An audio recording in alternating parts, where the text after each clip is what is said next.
Men det deilig å være her, og det deilig at jeg har vært sammen i morgen og lovprøyse Herren og minst hva han har gjort for å kunne Golgata krosset. Og eisen nå er fortsette og synge og kunne åpne året fantastisk. Vi er i Galaterbraunen, snakker som ivast om det. Vi er faktisk kommet i helt nå som vi kommer til sommerferiene. Og vi skulle fære at letja dette møte i Herrens henter og be han om at leie okken og tale vi okken og nemme okkara gjørstum.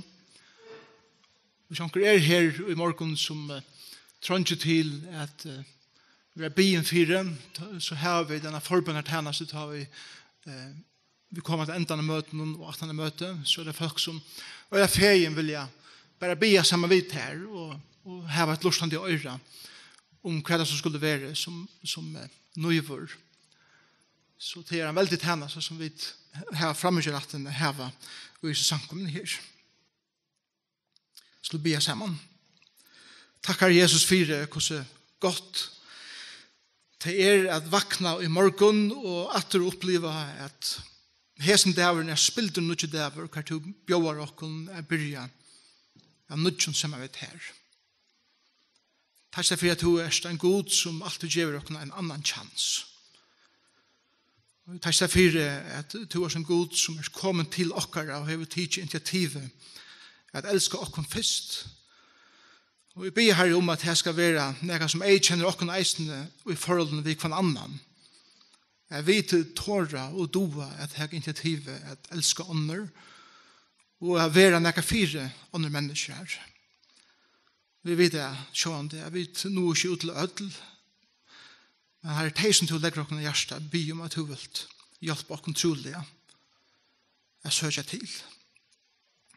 Takk for vinabond. Og vi husker om disse talene der, ta i vinabond slittene. Hvordan svørst det kan være, og hvordan det er nøyver djupt inn i hjertet dype. Men jeg tar ikke reisen for hvordan godt det er ta i viner finne samannatter, og vinabandet vil knytt av nødgen. Takk for hvordan godt det er her. Takk for at du demonstrerer det her så vel, og i tunne forhold ved Peter apostel.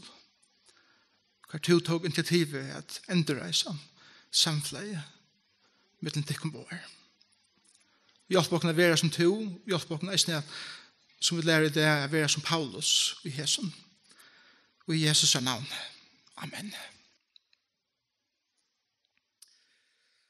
Flest folk tror vi har opplevd skuffelser og vognbrott og i liven om sammen vi øren mennesken. Ødel opplever det. Spørningen er ikke om vi får oppleve det. Spørningen er bare når vi får at oppleve det. Bråten samband, bråten vinabond mellom folk. Det er ikke noe ødel. Det hender hjemme ved hus, mellom tjon, så vel som mellom foreldre og bøten. Det hender arbeidsplasser mellom arbeidsfeller, så vel som mellom arbeidsgivere og arbeidstakere. Det hender skoler mellom lærere, lukket så vel som mellom lærere og nærmengar. Det hender ombord skipet mellom dekkere, lukket så vel som mellom skipere og styrmann. Det hender lukket så vel og i middelen viner som det eisne hender ofta i middelen grannar. Les om en som en av grannar som får klandra som hver marsje var i middelen huset. Og det var så mye åsamter at det gjør seg overvinner for liv. Og nå narskast det trus og er føringadavren så hadde jeg en av grannen og hin grannen fyrir ut å kjøpe sånn en flaggstång til stora dagen. Men en av grunnene kjøpte flaggstångene var for at ikke at flagga ferien tar jeg feltet.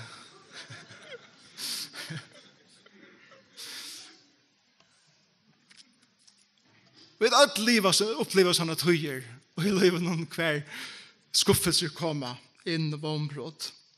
Jeg halte at et av svareste vånbrott det ta i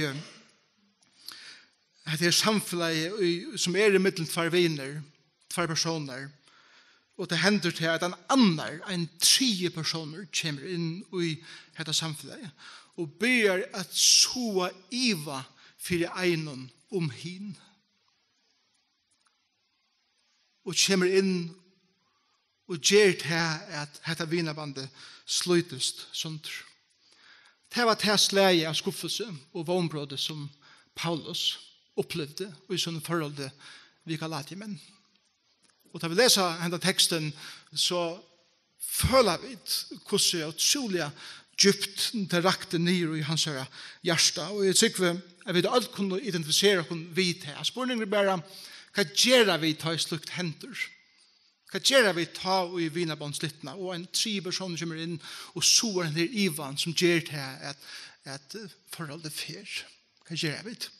Da kan stå på Galaterbrevet.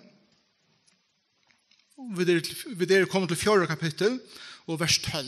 Og i det færre vi det at Jøkken genga fra vers 12 til vers 20. Så vi skal lese de versene. Galaterbrevet 4, vers 12. Her sier Paulus såleis, være som det er også en arrogant, da. Være som Tøy jo som tid, brøver, og sjåan det eisne systrar. Jeg bygget ikkun. Til det var ongan året gjørst mer. Men til vita at det var likamlige veikleidje som mer som gjør det at det første fyr kom av kunnskjer til evangeliet. Og til å i holdemunnen som var tikkun til fresting, vannverde og skutja av tid med ikke fyr. Nei, til tog og imot mer som angel Guds, ja, som Kristi Jesu, som det prys av til lukkelig ta. Til jeg gjør til han vittnesbord, at hei det var møvlet så riv og til egene urtikken og gå mer teg. Jeg tar våren fortjende tikkere ved å si at jeg kan sannleikan. Ta røyne etter tikkun, ta sier på lovlærerne her. Ta røyne etter tikkun vi utne som ikke av gåvån. Ta tar vilja å få skilt tikkun fra, for at tid skulle være utne for teimen.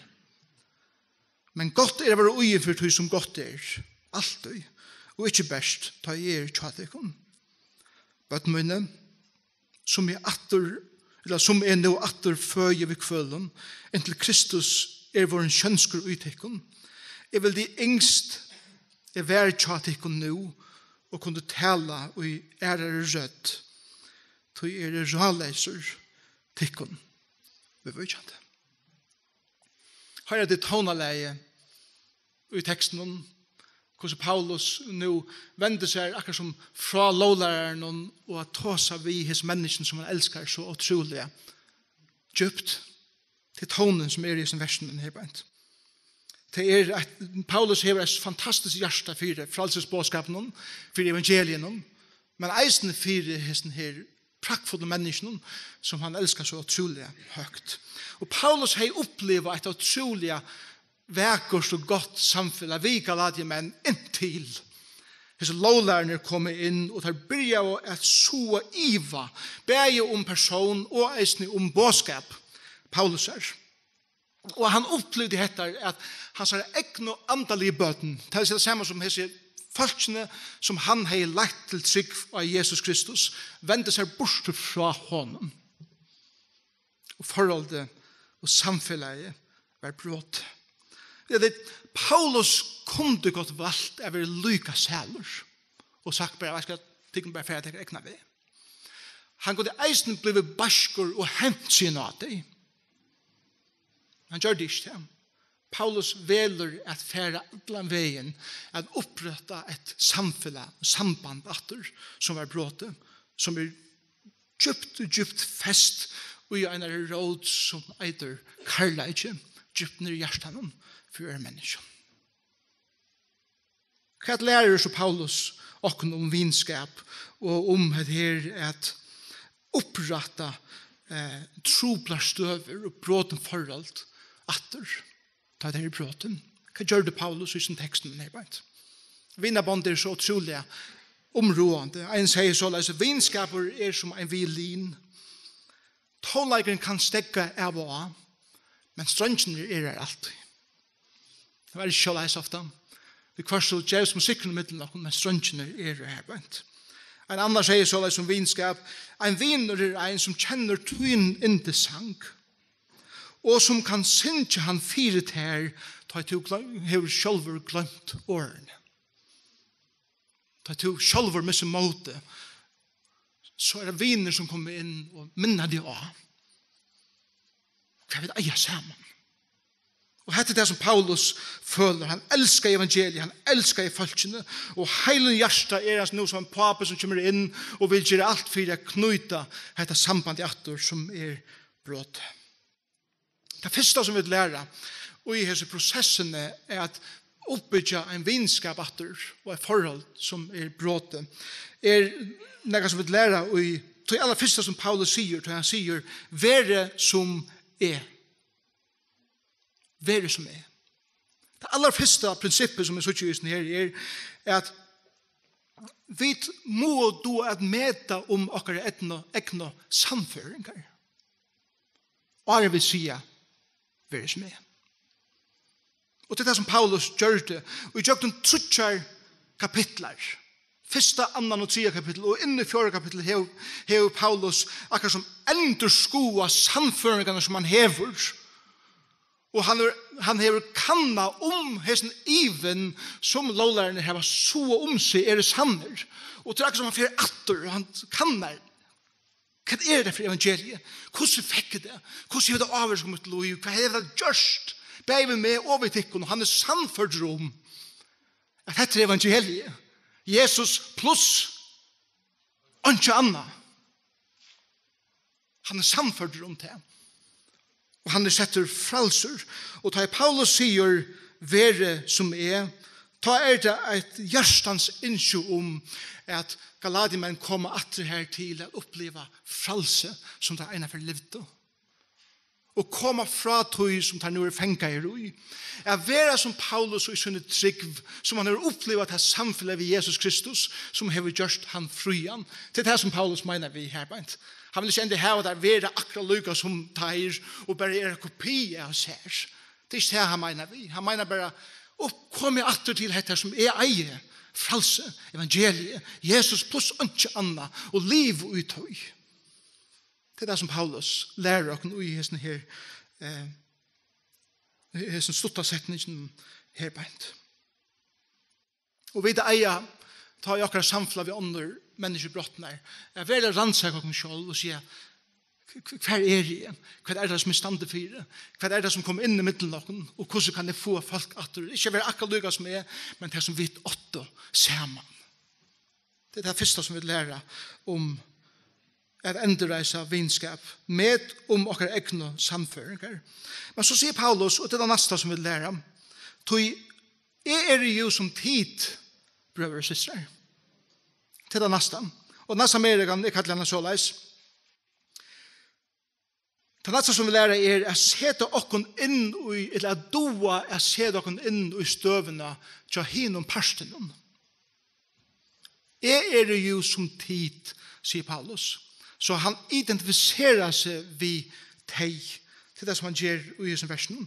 Og det som jeg tykker Paulus gjør her, er til at han minner Galatia, men atter og byrjanna. Minnes det hvordan det var da vi byrja av akkurat løsleis sammen. Minnes det hvordan det var da jeg kom til tikkere.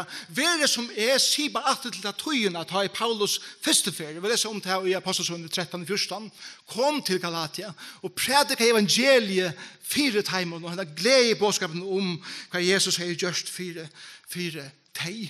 Og det som Paulus ikke gjør det, første fer han var sammen med Galatimannen, var til at han helst ikke bort fra dem. Han får til det. Han hukte ikke ned av deg som om at jeg vet bedre enn tid, og tid vid ikke. Han var jævne fødte vid deg. Han blev som deg. elsker Paulus for hattar. Han släppte sin jødisk Sion. Han släppte sin egnu venon vi tog fri eia at gjøre seg til eit vi hesar hedningarna og tarra vener. Kvoi? Fyre er vinna teg vi evangelien. Og dette er en utrolig grunnleggende medregler i kristne løyvene som å kunne lære, da det kommer til at lota bådskapen om Jesus Kristus vi ånder og til hendan. Skulle vi vinna alide av mennesken, må vi gjøre oss til eit vi teg. Om vi ikke at folk skulle få et hjerte for Jesus, så må de først søke at vi har hjerte for teimen. Det er nummer 1.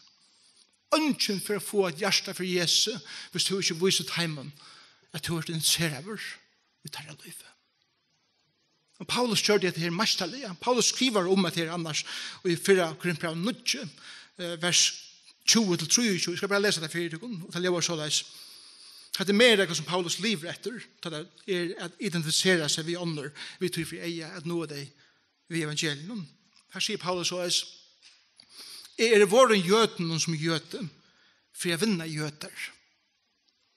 Teimen som under loven er i våren ein, som ein, og under loven tog det sjølver, ikke er under lov. For jeg vinner teg som under loven er. Teimen som utan lov er i våren som ein, og utan lov tog at jeg er ikke utan lov for gode, men under lov Kristus som grund av kærlega. For jeg vinner teg som utan lov Hinn og veiko i våre veikor, for jeg vinner hinn og veiko. I våre øtlun alt, for jeg hvordan jeg frelsa nøkur. Alt gjør jeg for evangelium skuld, for jeg kan få parst saman vi tog. Det er ikke fantastisk mer reglet her. Og jeg hadde det som Paulus sier, jeg vil gjøre alt tankasriga utan å synda. Han er jo under lov Kristus her. Så han får ikke identifisere seg ved syndene kjører mennesken, men han identifiserer seg fullkomlig ved timer som mennesker, og bryter sine venner, og teker tarra venner, vi tror for ei at noe tar vi evangelien. Og det er fantastisk med regler. Jeg vet som kjenner fader Damien. Han var en belgier, født i 1804. Han kjente Guds kall at fære til Hawaii, at han er gode. Og han får ut av øtene Molokai. Og de 18. Molokai var en koloni for spedølsk mennesker som var kort ut fra samfunnet og var samlet i en koloni her. Her arbeidde en trøtteleser i 16 år og visste oss menneskene så utrolig kærleika. Han tok seg av dem andalige og salalige og eisende likamlige. Og de elsket av fader Damien som sin beste vin. Han var så utrolig oppmuntrende. Kvann det at han kom mittel falske, så var det her årene som han sier, God elskar tikkun spedølske. God elskar tikkun spedølske. Og da sier han at han at han Og en dag inn så kommer han atter til terra. Han bor jo mittel deg. Og morgen vær, han hikker på deg og han sier, God elskar okkun spedølske. God elskar okkon spedølsk. Han fikk sjølver sjukna. Og han døye. 94 år gammel, i 1894. Mittel folk som han elskar, og som han har gjort til eit vi. Ein den hakst mette personen, ennå det, og i Hawaii. Eisen i Belgien. Og i 1936 ber belgiske stjøttenen om å få hans likam krivet opp, så at de kan få det atter til Belgien, så at de kan få en veldig heiers gjerarfer. Og det ble gjørst. Men stjøttenen i Hawaii spurte om de kunne heve høyre arm etter i grøvene som de høtte for en her, for at de kunne heve et pette av som mannen som de så utrolig enn elsker av. Og det er som det betyr kærtid. Han sier, jeg vær jo som tid. Jeg identifiserer meg ved tikkun. Jeg gjør det med til eit ved tikkun. Minnas ditt. Det tøyene. Og det gjør han vi tøy for jeg minna at det var gåar tøyer, og jeg våner nu jeg kunne bygge gåar tøyer frametter. Det tredje som vi lærer og i sånn her at oppretta bråden forhold at vise hinnom personen viring og eisne takksemme. Det det som Paulus gjør. Først har han rannsaka sånne egne samføringer. Så har han gjør seg til ett vi disse folkene. Nå viser han teimon takksemme og viring for det som de langt har gjort for seg. Og det så vi i vers 12, eller enda vers 12 til vi i vers 15. Jeg kan bare lese det. Det taler for seg selv. Til det ångan ordet gjørst mer. Ta i hitje at dere tog sammen, til det ångan gjørst mer når jeg gale. Men til vita at jeg kom til tikkere første fyr, var det likamlige veiglasje mer som gjør det. Det kommer kun ikke. Paulus var så utrolig etla fire til han kom til Galatia. Vi leser hendelsene i Apostelsøvnet 13 og 14. Einast han i en bøye som Paulus predikar i, steina av det han nesten til deis. Og det blek han ut bøyeapostene, og her la han sundrer såraver. Og han reiser seg opp og ferna hvor er. Og det møtes mannen som kommer utrolig etla fire til terra. Onker heldre at det var kanskje en av likamlige veikleikene, onker andre heldre også anna. Vers 14, og det og i holdemunnen som er tikkum til fresting. Fresting skal mer være til vammel, eller til at vilja halda seg borste fra akron. Så vannverdet til og skutja det med korsene ikke fyr til. Nei, til tok og imot mer som om å være angelgods, eller Jesus Kristus sjálfur, så vel tok det imot Paulus. Som ditt prys av at jeg kan lukke litt ta.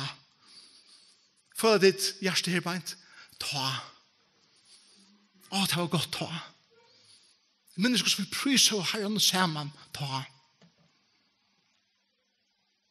Så i djevet ikke at han vittnesbord at hei det var møvlet, så rivet et egen i urtrykken og gå mer til. Og her er det helt dronker andre kanskje at Paulus møvlet var blinder, eller sa ytla. Det han sier i enden av Galaterbrevene, hikk vi hvordan stor og stavene er å skrive det til dere, og kanskje sa han ytla. Og de elsker Paulus og at det er kjøtt at de ikke egen i og giv i hånd deg så han kunne suttja, så tjupe på karleisen i midtelen. Og Paulus teger tog her til å takke dem om for det, og vire dem for den karleika som han finner fra dem, men han minner dem at det er så gode togjen her. Og jeg vågner jo at gjørsten skulle bløytast, og det kunne begynne nytt. Og som Paulus en øren sammenhenges, kan han gjøre det samme. Og det er i Filemon-brevnen, vi har ikke tog å slå det opp i det. Men Filemon var en unger træler, som tante tja, Filemons brev er en ungan træl, som eiter Onesimus, som tante tja Filemon. Og han rymer fra Harasyn. Og Onesimus flyttar til Rom, og gita hver Onesimus endar i Rom, han endar i fengehuset. Gita hver i fengehuset som Onesimus endar i Rom, her er Paulus. Her møtast. Paulus kjenner langt Filemon. Onesimus kommer til trygg for Jesus, og i fangselen. Og Paulus skriver et brev til Filemon, som han gjever Onesimus i håndene, som han skal fære atter til Filemon vi. Og i brevene etjer Paulus Filemon er vise Onesimus nei. Og han minner Filemon av karlæga som er her i midten, og vinskapen og viringene som der hever i måte hver nøren, eller fire hver nøren. Og Paulus sier så i brevene at jeg vil gjalda alt som skal til for at Onesimus kan komme inn at og i heime kjøtt her. Men i brevene legger så Paulus et træt etter at nå skal Onesimus ikke langer være en træler kjøtt her. Nå skal han være en soner som kommer inn til tøyen at bygva. Han var kommet å kjenne Jesus som sin frelsere. Paulus har lagt Filemon til Jesus. Og nå sier han, nå er det til brøver, til deres syner, til tjene herrene sammen. Og det samtidig er endurest. Og Onesimus kommer alltid som braun i hånden, og jeg sier ikke han fyrer meg, da jeg kommer hjem, han tår ikke kanskje ha ekna kontakt og gjør han bare brevet, og kanskje venter en rygg med han Onesimus teker brevet, eller Filemon teker brevet og leser det. Og kanskje, med han Filemon leser brevet, og Onesimus stender her, blir jeg tar ned trilla, ned etter kinnen av Filemon. Han hoksa om en av mannen som han har alle grunden nå til å straffa. Og sin beste viner sier, veknar okra vinskap, vil du elska han da. Så det månen her som hender med de Galadiemenn, og det som Paulus sier, her i Galadiebraun det 3 personer som kommer inn og er lekkere forhold. I Filemonbraun det 3 personer Paulus som kommer inn og røyner et enderreise er forhold. Det en fantastisk hjärsta som Paulus hever for i øren. Og hatt det som vi eier at etjas til å gjøre, at ikke være folk som kommer inn og er ledja forhold, men kommer inn og så at det går inn så at folk kan komme sammen og endre noe forhold som har vært bråten og minne av virensene og kærleggene som de eier sammen. Hinneveien, så Paulus ikke noe særlig bensjen med over helter. Han tårer eisen at trakke i karakter. Så jeg synes at elsker er ikke bare å være fitter, at elsker er eisen vi først tale sannleiken og sier som Det en form av kærleika som utrolig, glemt dere døven, men som utrolig områdende.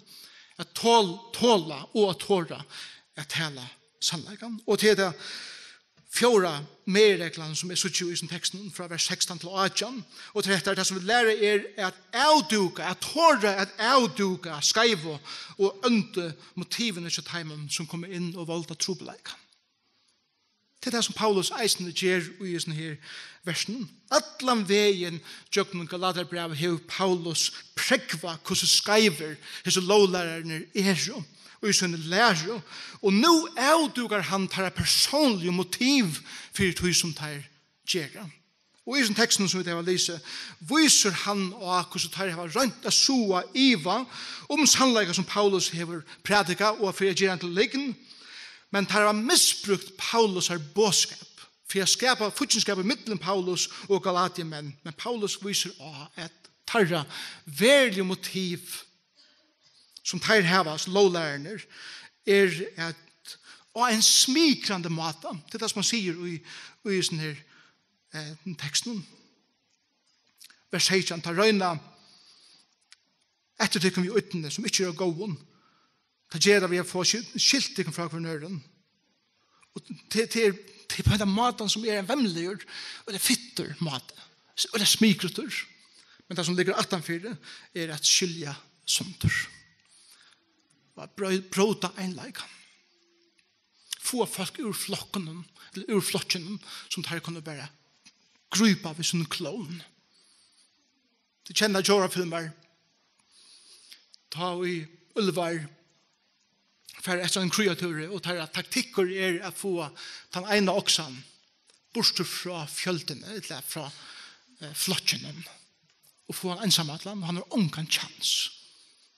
Det det som tar røyne det tar motiv att stjäla frälse från hemmen och sen att ösa såna maktgynt över dig så att de kan få kontroll av Galatiemännen så att de kan tjäna sig och de kan få att här ur hemmen ljótan vinning som ser ut att vara ogen men grundad av otroliga önt och vemlig motiv. Paulus pekar och hattar hattet det som tar vilja hattet det som tar gera og han ikke bensjen for at tala sannleikan han sier det jo til i vers 16 jeg tar våren fortjentikkere ved å si det sannleikan og det kostar å si sannleikan kjær tid og det viser en her beint et av beste døm om heter Bibelen det ur Esters bok men det Haman som gjorde Golganar til Mordecai og sjående vil den utrydde alle jødene Esther kommer inn i myndene hun gjør en flotta måltøy for konge Haman og ser Men henne endamål at avduka henne personen som du så utrolig vel smikra for kongen og få henne fylja seg fullkomlig. Haman hei sånne maktgyrnd i kongen.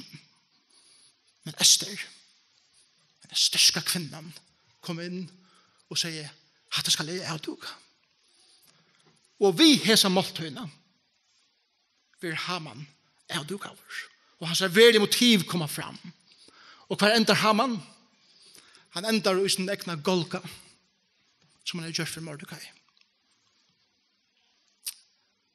Og det er prinsippet som Paulus lærer oss i sin her teksten. Det femte som vi lærer i sin teksten, og til vers 19-20. Og til dette, og i stedet for at venda vognbrådet til vreie, Paulus var vognbrådet, han var svitsen. Han kunde ha ventet til vreie, men i stedet for å vende vognbrådet til vreie, så kunne vi vente til en møvelega at vi sa nei. Er det ikke fantastisk? Det er det som Paulus gjør i sin vers 19. Hør tonen, prøv å høre tonen for det som Paulus røyner at skriva vi bøttenmøyne. Bøttenmøyne. Hadde røtten fra en papa som elskar sine bøtten utrolig høgt, men som ser at de er vidsen av lei, og han vil hjelpe dem å rette lei etter bøttenmøyne. Men så sier han, som er nå etter føye i kvølen, hva tatter? Vi menn føye ikke, det gjør mammer. Og her så gjør vi moverkarleggen, som Paulus hever til dette feltet. Og det sier bare nok alltid til at hese galadimenn er jo hans antallige bøten. Og hukse om til føyingene, og i kvølen, jeg føler verster av at det er kommet her til som det er det, i mån til hvert i våre, og at jeg vil, mitt endamal er at suttja Kristus skjønskan utikken, at Kristus skal suttja seg til livet, men det gjør han ikke nå, og i den omstående som de er i, og han brenner som en elskende pape, og som en elskende mamma, for sin bøtten at de skulle komme og rette lei etter. Han er så innelig å skrive i vers 20, yngst er være tjateimen, og kunne ha sagt at vi åren til at penneren er øyelig ofte nok så kvasser, og penneren gjever ikke det som man ser i egen, og det som kroppen kommunikerer, tar man til seg egen eller annet til annet. Han sier, jeg vil kunne være her og sagt det som jeg vil føle vid ikke. Og hans største innskje det kommer til frelses evangeliet. Så at Kristus kan være skjønsker i teimen. Så at andre kunne sutja hva sanner kristendommer er. Og ikke bare sutja rovene av en deion lovar traldommer og i Jesus navn. Sutja dit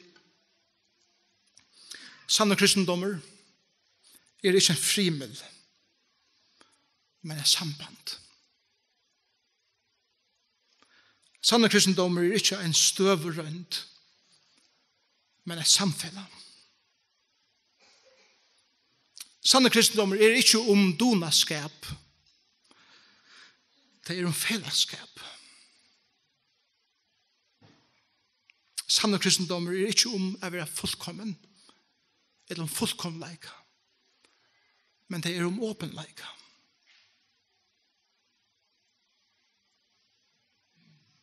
Sanne kristendommer er å være her som vi er beint nå og i øtlen åruden av løyvenen akkurat som vi er. Det er å være åpen om at vi er bråten og at vi bærer nekvimisk brek og i løyvenen. Sanne kristendommer teker ikke borster akkurat brek, men det hjelper oss å slippe misetna med rønten av være fullkommen. Og hvile i er god er vi oss mitt og i ødlom fløtjon livsens. Da jeg lærte hatt her, da jeg oppdiget jeg hadde her, at kristendommer er ikke snur seg ikke om at heva fasaden på plass og at suttja så godt ut som et deilig glansebullet. Men det snur seg om å være ektaver og at håra være åpen om at det er bråte og breka mennesker. Men jeg vet at en fylges ved meg, min beste vinner som er Jesus Kristus. Og i øtlen fløtjen av livet gonger sammen vi mer og hjelper meg fram. Han vitanen som jeg fikk her nyer, og så gjerne til tøyene som tok å få henne her nyer, og til tøyene som til nå og i det teker å få henne her ut i fingersbussene og gjør henne verd i min liv. Den prosessen ombrøyde mitt liv. Mer og mer. Så, og i livsens fløtjen det skuffelser og komme vånbrød og i akkurat samfunnet vi andre mennesker. Særlig at jeg ånder kommer inn og jeg lett til samfunnet som vi høtte vi akkurat annan. Spørningen hva gjør vi vidt det? Og vi har lært hva Paulus gjør det vidt det. Og Paulus har givet oss denne visdommen, disse praktiske veileggene om hvordan vi gjør det. Og det som vi eier gjør at med og om til samfunnet rettere for det første. For det andre, se det inn i støvene til henne personen. For det tredje, vis henne personen viring og takksomme. For det fjerde, tårs og avduga skaive og undermotivene til heimen som volta trobeleikene. Og for det femte, og i stedet for å vente vånbrotten til vreie, så kan man vente heimen til møveleikene av vise nøy. Og det evangeliet. Vreiene som god heie og imot synd og syndaren. Vær kanalisere at han rette personen av Golgata. Og det var ikke to i. Det var Jesus Kristus. Og ta et han vreien vær kanalisere at han rette personen, vær nøyen eisende kanalisere at han rette personen Jeg og to. Til å ta i vreie Guds værstidla, vær bare nøye etter å djeva. Og ta nøyen stender fullkomlig åpen for mer og ter og det. At jeg motor til kærlega som Kristus demonstrerer for åkna krossen til han døy her. For tøyne om mine synd. Og han bjør til her å komme inn i det samfunnet vi ser i det. Såleis at et forhold kan begynne i middelen med og Jesus Kristus sjølvan. I middelen til og Jesus Kristus sjølvan. Og det forholdet som i middelen til og Jesus Kristus sjølvan gonger ut til forholdet som vi har til hver annan. Og det jo det som evangeliet eisende. Evangeliet ikke bare til at vi da finner akkurat synd fyrirgjuna og akkurat billett til himmels. Evangeliet løyve her og nå sammen vi brødrene og søsken som sammen ganger fram og gjøre Kristus kjønskam og akkurat løyve så folk kunne sutja. Jeg har hatt sanne kristendommer og ikke lovart selvdommer og Jesus navn. Og det store måneder av tog. Og måtte vi last hatta som sankomma, måtte jeg last hatta som einstaklinger, og måtte vi hjelpe kornøren av være slik som Paulus og det hjärsta som han heier for Galatianen. Vi skulle enda her for å be tonlagarna og sangarna komme opp, gjør seg vel. Og med vi synes jeg herren om lovsång, så vil jeg folk her fremme som gjerne vil bia fyrt her. Og skulle det være et eller annet uten løyve som du har haft ho at bia omkring bia som er vidt her og så det folk som her til det. Det bare ikke være sikna over omkring og omkring bare bier og Jesu navn om sikna ikke ut til løyve så vil det så øyla feien gjøre det. Om du ser det og du ikke kjenner Jesus som til frelsere så bjør han til i det å komme inn i forhold ved seg og du kan få frelster du kan få nytt liv du kan få rettforskjørter en gang til feiren gjennom Jesus Kristus kan du få i det til å sende ut stryka igjen ved å si Jesus jeg en syndere men du som frelsere vil du komme i mitt liv og frelse meg måtte Herren sikre noen disse vikene og i øtlen tusen vi får gjøre og måtte Jesus Kristus være kjenskur i akkurat liv. Takk Herre Jesus for at vi kunne lære så utrolige sannleikere fra Paulus og i sånne forhold vi Galatiamen. Jeg tar seg for hans utrolige eima og bleita hjärsta samtidig som det var et hjärsta som har et utroligt dyrve. Og jeg tar seg for at her karlæg at være bleiter og djarver samtidig. Hjelp oss å være til dere forhold om vi kan annan. Og hjelp oss å være til som i stedet for å vise vreie takke mulighetene å vise nei. Og i Jesu navn. Amen.